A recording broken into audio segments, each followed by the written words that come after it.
नमस्कार।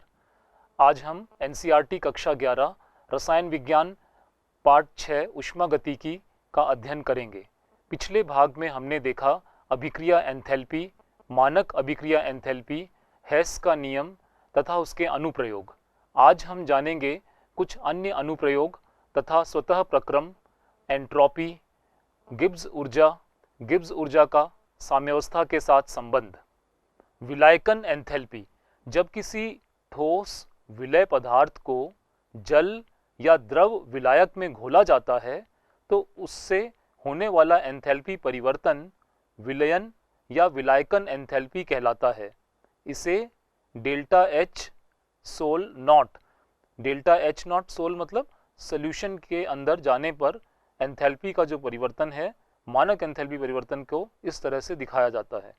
1 मोल KCl को जल में घोलने पर 18.48 किलो जूल पर मोल ऊष्मा की आवश्यकता होती है, जो विलयन एंथैल्पी है।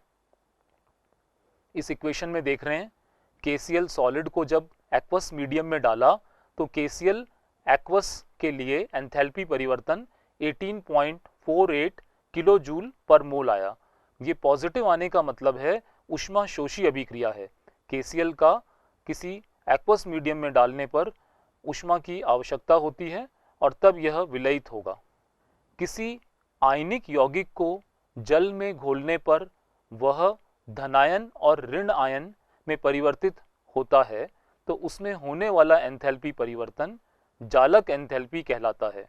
इस चित्र में देखें, ये AB सॉलिड लिया और ये A पॉजिटिव गैस और B नेगेटिव गैस में परिवर्तित हो रहा है और यहाँ जो एंथैल्पी परिवर्तन होगा सॉलिड से गैसियस आयन बनने में, यह लेटिस एंथैल्पी कहलाएगा, जालक एंथैल्पी कहलाता है।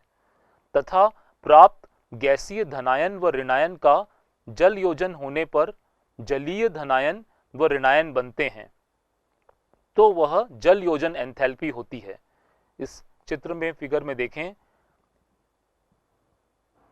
यहां हमें गैसीय धनायन तथा ऋणायन प्राप्त हुए हैं और जल योजित होने पर A पॉजिटिव एक्वस और B नेगेटिव एक्वस बन गया। यह एंथैल्पी परिवर्तन delta H not hydration enthalpy के नाम से जाना जाता है। तो सॉलिड से गैसीय आयन प्राप्त होने की एंथैल्पी परिवर्तन को जालक ऊर्जा का परिवर्तन या लेटिस एंथैल्पी कहेंगे और गैसीय आयनों से जल योजित होने पर प्राप्त होने वाली एंथैल्पी परिवर्तन को हाइड्रेशन एंथैल्पी कहते हैं। अर्थात किसी पदार्थ के लिए विलायकन एंथैल्पी का मान जालक एंथैल्पी व जल योजन एंथैल्पी दोनों पर निर्भर करता है। यहाँ हम हेस का नियम लगा सकते हैं। यह अभिक्रिया AB सॉलिड से A पॉजिटिव एक्वस और B नेगेटिव एक्वस एक ही स्टेप में दिखाया। ये क्या है? Solution enthalpy delta H naught soul.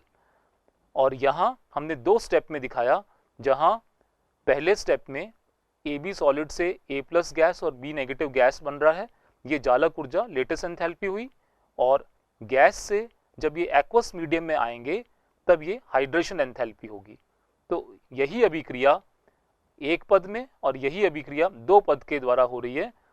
इनके एंथैल्पी परिवर्तन का मान समान होगा, अतः इसे delta H sol is equal to delta H lattice plus delta H hydration enthalpy के द्वारा दिखा सकते हैं।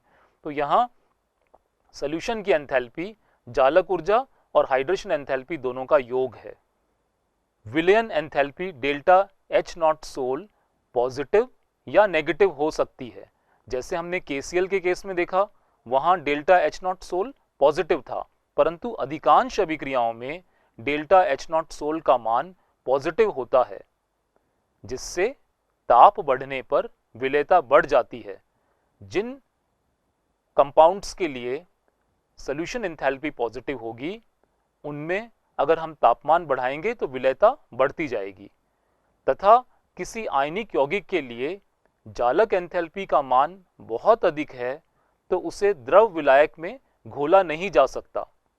इसलिए धातु के फ्लोराइड क्लोराइड की तुलना में कम विलय होते हैं, क्योंकि फ्लोराइड का आयन का साइज छोटा है, अतः लेटिस एंथैल्पी अधिक है। लेटिस एंथैल्पी अधिक होने पर निकलने वाली ऊष्मा का मान हाइड्रेशन से कम होगा और किसी जालक को तोड़ने के लिए, गैसीय आयन बनाने के लिए आवश्यक ऊर्जा का मान बहुत ज़्यादा होगा, अतः उनकी सॉल्युबिलिटी कम आती है। जालक एंथैल्पी, किसी ठोस 1 मोल आयनिक यौगिक का गैसीय आयनों में परिवर्तित होने पर एंथैल्पी में होने वाला परिवर्तन जालक एंथैल्पी या जालक ऊर्जा कहलाता है। इसे डेल्टा एच नॉट लेटिस से दर्शाते हैं। जालक एंथैल्पी का मान परोक्ष रूप से बॉर्न-हेबर चक्र से ज्ञात किया जाता है। यह हेस के नियम पर आधारित है।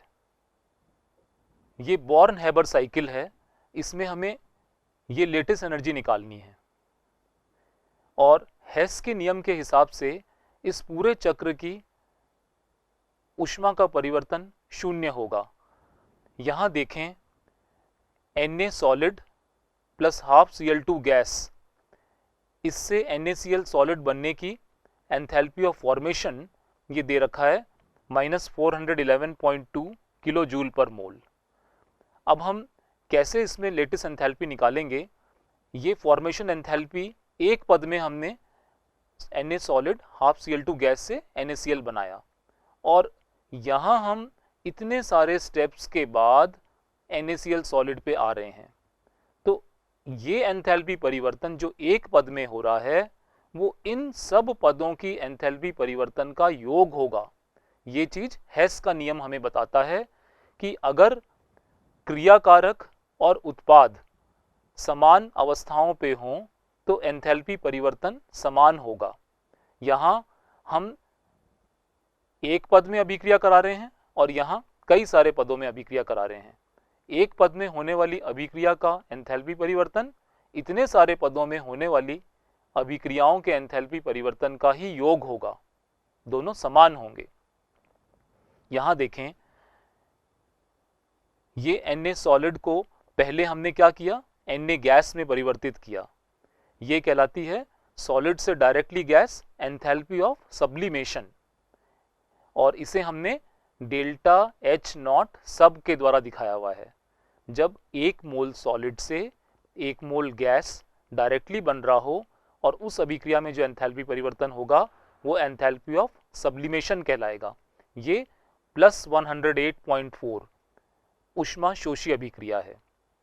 फिर दूसरे पद में हमने क्या किया, ये सोडियम गैस से Na+ आयन बनाया, अर्थात उसके बाहरतम कोश का एक इलेक्ट्रॉन निकाला। हम पढ़ चुके हैं, इसे आयोनाइजेशन एंथैल्पी कहते हैं और ये जो टर्म है आयोनाइजेशन एंथैल्पी वो थर्मोडायनेमिक्स के द्वारा ही दी गई है। पहले इसे आयोनाइजेशन पोटेंशियल कहा जाता था, लेकिन थर्मोडायनेमिक्स में यह टर्म दी गई आयोनाइजेशन एंथैल्पी। यहाँ देखें, इसे डेल्टा एच नॉट आई के द्वारा प्रदर्शित करते हैं या डेल्टा एच नॉट आयन लिखा। ये आयोनाइजेशन एंथैल्पी, ये भी एंडोथर्मिक रिएक्शन है। ये पॉजिटिव वैल्यू इसकी है आयोनाइजेशन एंथैल्पी की। उसके बाद सोडियम आयन बन गया और हाफ Cl2 गैस अभी भी हम उसी तरह से लिख रहे हैं। अगले स्टेप में आपने क्लोरीन गैस को क्लोरीन मॉलिक्यूल से क्लोरीन एटम में चेंज किया है। ये कहलाती है बॉन्ड डिसोसिएशन एंथैल्पी। ये जो पद है देखें, इस पद में chlorine gaseous state molecular form में था और यहाँ ये क्लोरीन गैसियस एटम में आ गया है। तो क्योंकि हम आधा मोल क्लोरीन गैस ले रहे हैं इसलिए यहाँ हमें half bond dissociation enthalpy of chlorine को लेना पड़ेगा और इसकी वैल्यू भी पॉजिटिव है, एंडोथर्मिक रिएक्शन है। यहाँ दिखाया हमने, ये बॉन्ड डिसोसिएशन एंथैल्पी हाफ ले लिया है क्योंकि हमने हाफ मोल क्लोरीन से शुरू किया और एक क्लोरीन परमाणु प्राप्त किया। अब इसके बाद देखें, क्लोरीन में जब हम इलेक्ट्रॉन जो सोडियम से निकाला था वो इलेक्ट्रॉन यहाँ Cl को देते हैं तो इलेक्ट्रॉन गेन एंथैल्पी, ये जो स्टेप है ये इलेक्ट्रॉन गेन एंथैल्पी है। क्लोरीन के न्यूट्रल गैसीय परमाणु में बाह्यतम कोश में इलेक्ट्रॉन को जोड़ने पर जो ऊष्मा का परिवर्तन होता है उसे इलेक्ट्रॉन गेन एंथैल्पी। अब ये टर्म भी थर्मोडायनेमिक्स से दी गई है, इलेक्ट्रॉन गेन एंथैल्पी। पहले इसे इलेक्ट्रॉन लब्धि या इलेक्ट्रॉन एफिनिटी कहा जाता था, और ये नेगेटिव आने का मतलब है ये एक्सोथर्मिक रिएक्शन है, इलेक्ट्रॉन जोड़ने पर इतनी ऊष्मा मुक्त हो रही है।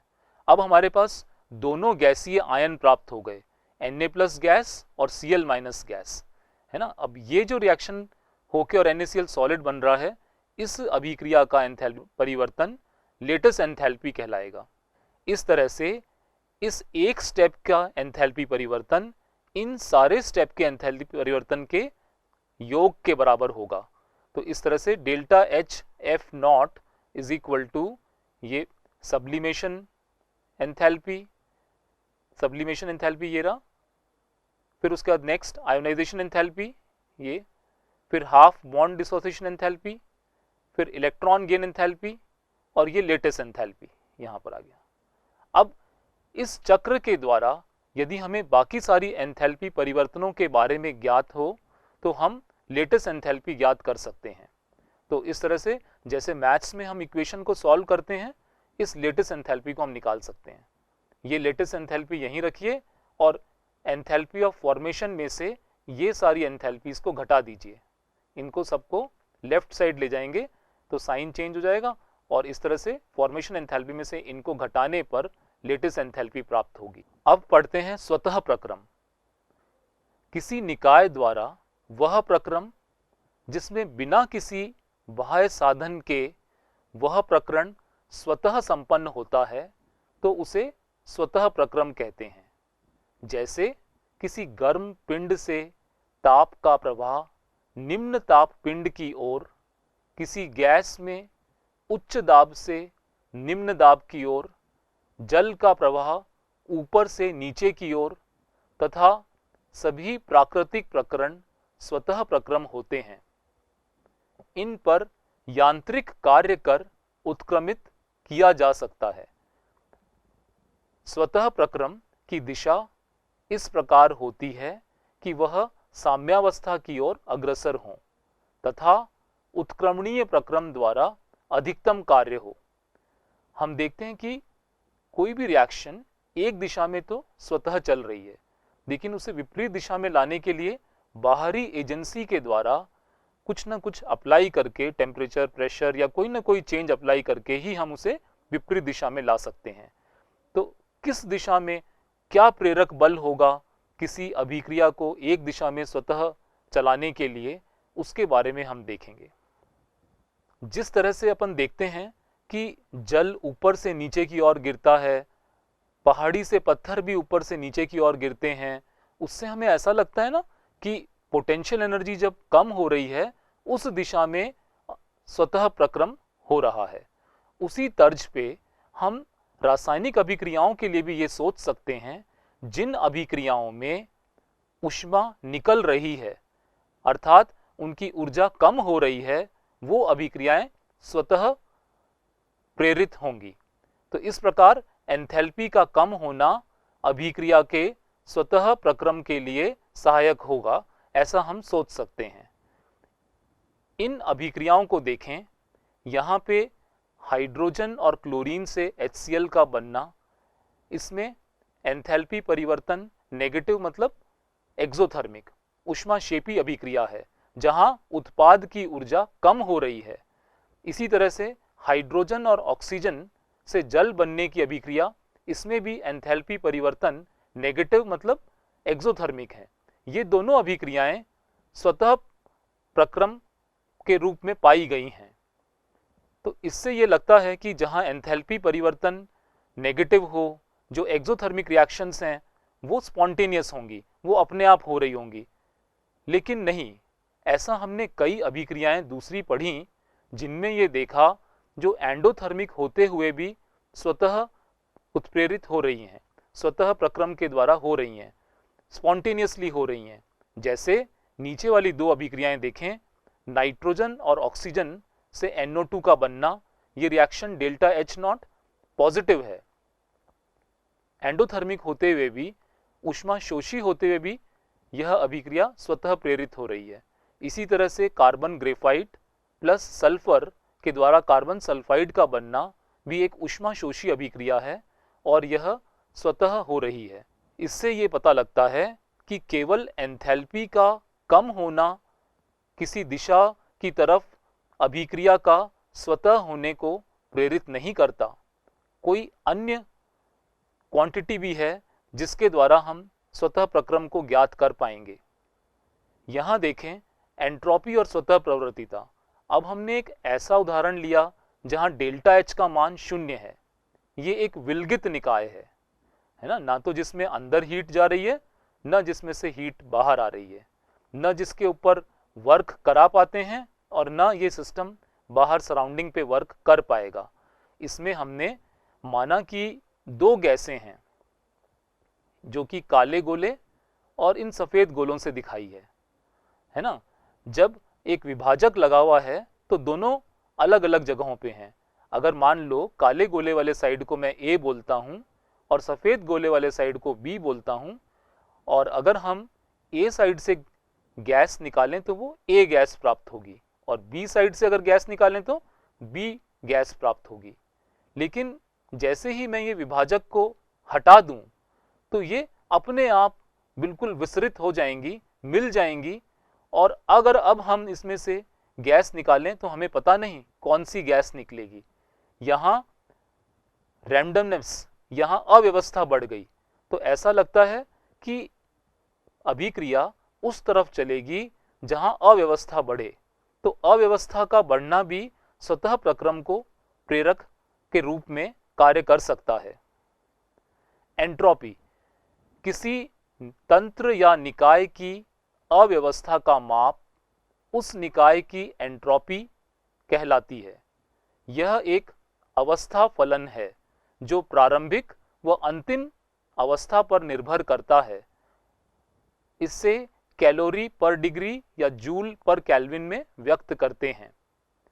उत्क्रमणीय प्रक्रमों के लिए डेल्टा एस, क्यू एवं ताप इस प्रकार संबंधित हैं। Delta S is equal to q reversible upon T. Reversible तंत्र द्वारा जो ऊष्मा उत्क्रमणीय प्रक्रमों के लिए डेल्टा एस, क्यू एवं ताप इस प्रकार संबंधित हैं। Delta S is equal to q reversible upon T. किसी स्वतः प्रवर्तित प्रक्रम के लिए निकाय एवं परिवेश की कुल एंट्रोपी परिवर्तन को डेल्टा एस टोटल मानते हैं। निम्नलिखित समीकरण द्वारा इसे दिया जाता है। Delta S total is equal to delta S system plus delta S surrounding. और स्वतः प्रक्रम के लिए क्या होना चाहिए? इनका योग अधिक होना चाहिए, मोर देन 0। जब एक निकाय साम्यावस्था में हो तो एंट्रोपी अधिकतम होती है एवं एंट्रोपी में परिवर्तन जो डेल्टा एस है वो 0 है।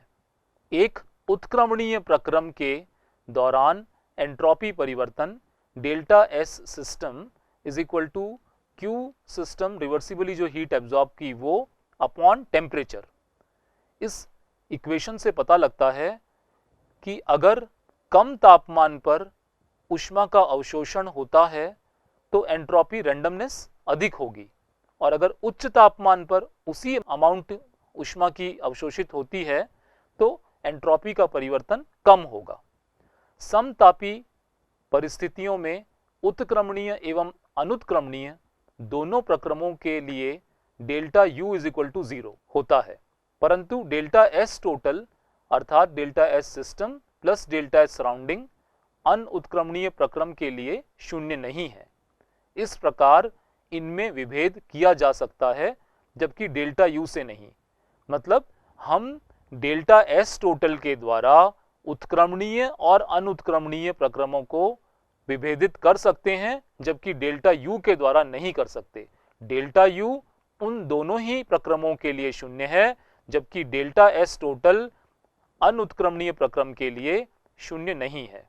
एंट्रोपी से संबंधित कुछ मुख्य तथ्य इस प्रकार हैं, जैसे ठोस पदार्थ की एंट्रोपी न्यूनतम व गैस की एंट्रोपी अधिकतम होती है, क्योंकि ठोस में उसके अवयव बिल्कुल बंधे होते हैं, अच्छे से ऑर्डर्ड स्टेट में है।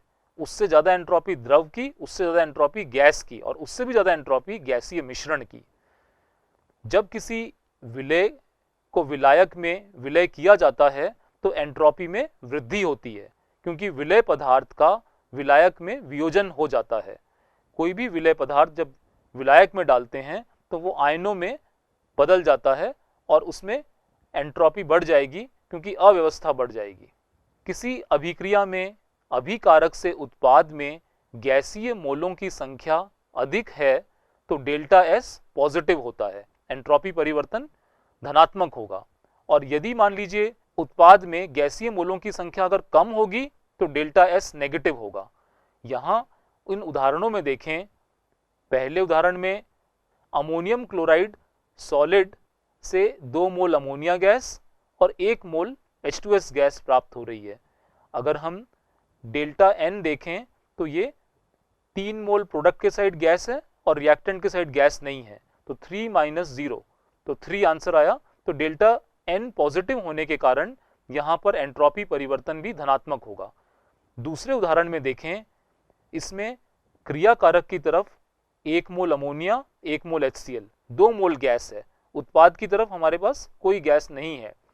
और डेल्टा एन कितना होगा, प्रोडक्ट में 0 0 - 2, तो -2 आ रहा है, यानी कि डेल्टा एन का मान ऋणात्मक है, अतः डेल्टा एस भी नेगेटिव होगा।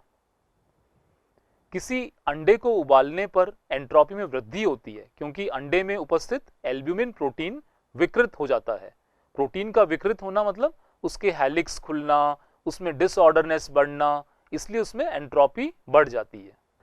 गिब्स ऊर्जा या मुक्त ऊर्जा व स्वतः प्रक्रम। अधिकांश रासायनिक अभिक्रियाएं बंद या खुले निकाय में होती हैं। इनमें एंथैल्पी तथा एंट्रोपी दोनों का परिवर्तन होता है। केवल एंथैल्पी की कमी या एंट्रोपी की वृद्धि स्वतः प्रक्रम की दिशा निर्धारित नहीं कर सकती। इस प्रयोजन हेतु एक नया ऊष्मागतिकी फलन गिब्स ऊर्जा G दिया गया। किसी निकाय द्वारा प्रक्रम में ऊर्जा से अधिकतम कार्य करने के लिए जितना ऊर्जा में परिवर्तन होता है या जितनी ऊष्मा मुक्त होती है उसे मुक्त ऊर्जा या गिब्स ऊर्जा कहते हैं।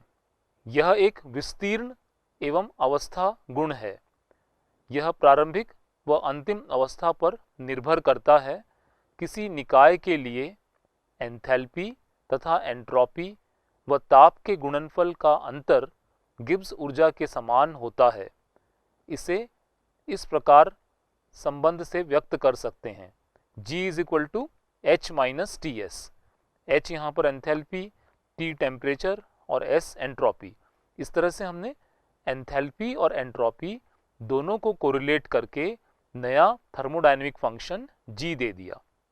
निकाय की गिब्स ऊर्जा में परिवर्तन को इस प्रकार लिखा जा सकता है, delta G system = delta H system minus T delta S system minus S system into delta T। स्थिर ताप पर डेल्टा T = 0, तो ये टर्म 0 हो गई। अब इक्वेशन क्या रह गई, delta G system = delta H system minus T delta S system.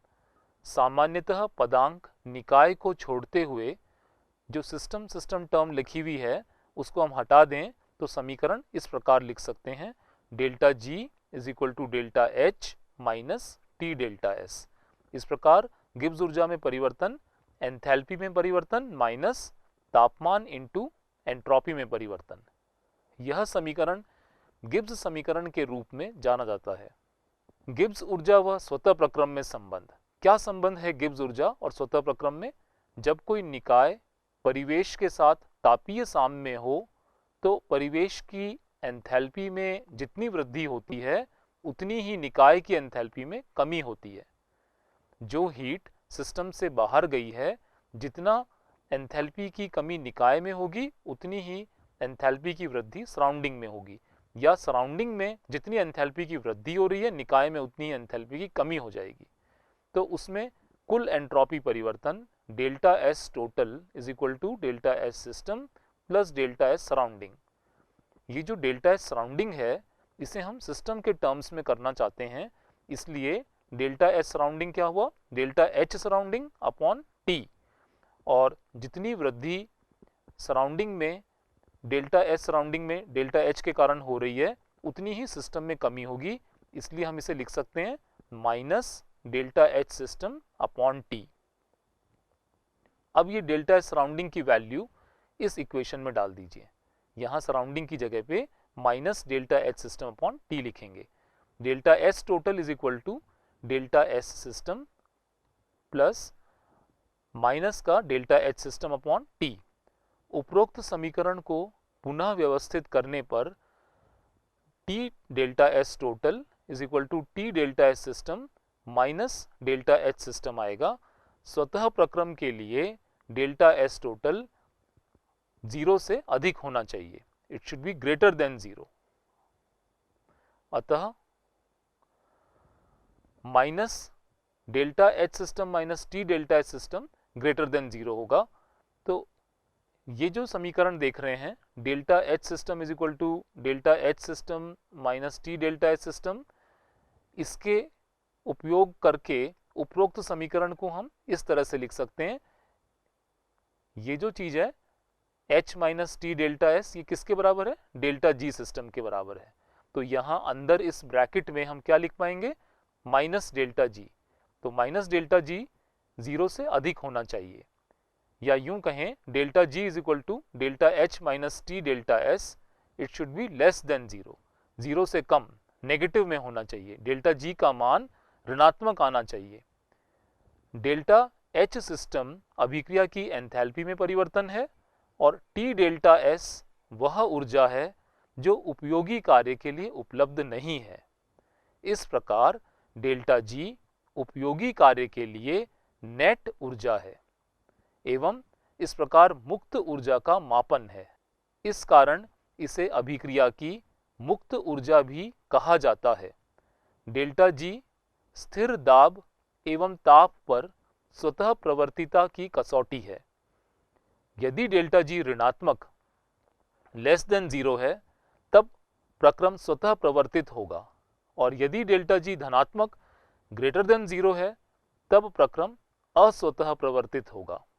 अभिक्रिया की स्वतः प्रवर्तिता पर ताप का प्रभाव या गिब्स ऊर्जा पर ताप का प्रभाव, ये गिब्स समीकरण है delta G is equal to delta H minus T delta S. स्वतः प्रक्रम के लिए हमने देखा डेल्टा जी कैसा होना चाहिए? ऋणात्मक, नेगेटिव होना चाहिए।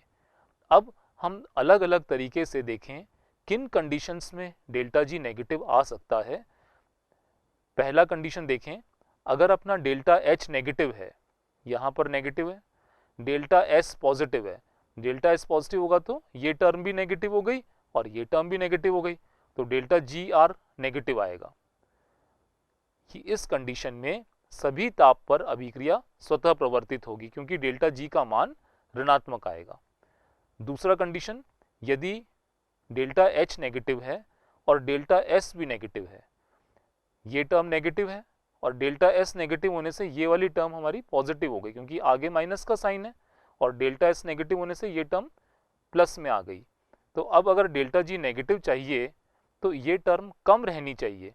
कम कब रहेगी? जब तापमान कम होगा। तो इसलिए इस कंडीशन में निम्न ताप पर डेल्टा जी नेगेटिव आएगा और निम्न ताप पर अभिक्रिया स्वतः प्रवर्तित होगी। मान लीजिए कंडीशन यही रहती है, डेल्टा एच नेगेटिव और delta S negative. Delta S negative से ये टर्म पॉजिटिव बन जाती है और तापमान यदि उच्च है तो टी डेल्टा एस का टर्म अधिक हो गया, पॉजिटिव वैल्यू, और डेल्टा एच कम रही, उससे डेल्टा जी पॉजिटिव आएगा और उच्च ताप पर अभिक्रिया अस्वतः प्रवर्तित होगी। नेक्स्ट कंडीशन देखें, यदि डेल्टा एच पॉजिटिव है और डेल्टा एस भी पॉजिटिव है, तो डेल्टा एच पॉजिटिव होने के कारण ये पॉजिटिव टर्म और ये पॉजिटिव होने से हमारे पास सेकेंड टर्म नेगेटिव है, लेकिन डेल्टा जी अगर टेम्परेचर का मान उच्च होगा तो डेल्टा जी नेगेटिव आएगा। तो डेल्टा जी नेगेटिव आने के लिए तापमान उच्च होना चाहिए, तब अभिक्रिया स्वतः प्रवर्तित होगी। लेकिन इसी कंडीशन में अगर निम्न ताप रखते हैं, निम्न ताप रखेंगे तो क्योंकि ये पॉजिटिव लिया हुआ है तो ये टर्म हमारे पास नेगेटिव है, लेकिन तापमान कम होने के कारण ये टर्म छोटी हो गई और डेल्टा एच पॉजिटिव है, इसलिए कुल मिला के डेल्टा जी पॉजिटिव आएगा और अभिक्रिया अस्वतः प्रवर्तित होगी। अब लास्ट कंडीशन देखें, यदि डेल्टा एच आपका पॉजिटिव है और डेल्टा एस नेगेटिव है, यानी कि ये टर्म पॉजिटिव हो गई डेल्टा एच के पॉजिटिव होने से, और डेल्टा एस के नेगेटिव होने से भी ये टर्म भी पॉजिटिव हो गई। अब हम तापमान बढ़ाएं या कम करें, कुल मिला के डेल्टा जी पॉजिटिव ही आएगा। तो ऐसी कंडीशन में सभी ताप पर अभिक्रिया अस्वतः प्रवर्तित होगी। गिब्स ऊर्जा में परिवर्तन व साम्यावस्था।